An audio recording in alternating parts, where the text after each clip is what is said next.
Летом 1942 года фашистские войска начали наступление на Кавказ. Сражения на горных перевалах Абхазии, Санчарском, Марухском, Клухорском – один из самых кровопролитных эпизодов Великой Отечественной войны. Тысячи советских солдат и офицеров ценой собственной жизни отстояли победу. И чтобы увековечить память погибших воинов-защитников Кавказа, в селе Псхы был открыт мемориальный комплекс.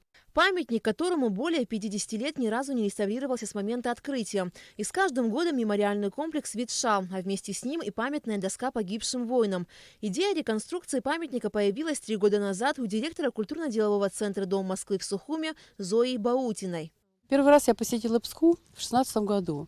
И когда я увидела это место, этот памятник, который пришел уже в такое состояние, что требовал ремонта, я поняла, что все эти воины, все эти победители, они остались под этим небом лежать, и только горы им дали это пристанище. И зародилась такая идея вложить свою часть труда, часть стараний для того, чтобы вот этот памятник отремонтировать. Восстановление памятника обошлось в 1 200 000 рублей. Большое содействие в работе оказали главы администрации сел Псхы и Сухумского района, директор аэропорта имени Владислава Ардзенба Вячеслав Эшба, общественная организация «Союз граждан России», а также военнослужащие российской 7-й военной базы. В данном случае небезразличие людей говорит о том, что подвиг советского народа в борьбе против фашизма не забыт, как и не забыт героизм воинов-победителей. Я помню, когда этот памятник открывался, еще было 20-летие Победы в 1965 году.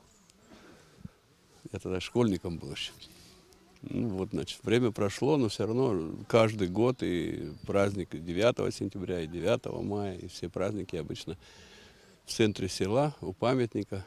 Всегда люди собираются, помнят, чтят память тех, тысячи людей, которые, значит, не дожили до этого дня. Наша задача, конечно, все это передавать из поколения в поколение, чтобы люди не забывали, помнили. Победа советских войск в борьбе против фашизма была оплачена ценой жизни миллионов солдат и офицеров. Останки бойцов, сражавшихся и погибших за Кавказ, были обнаружены в разные годы в этих местах, в горных ущельях и перевалах.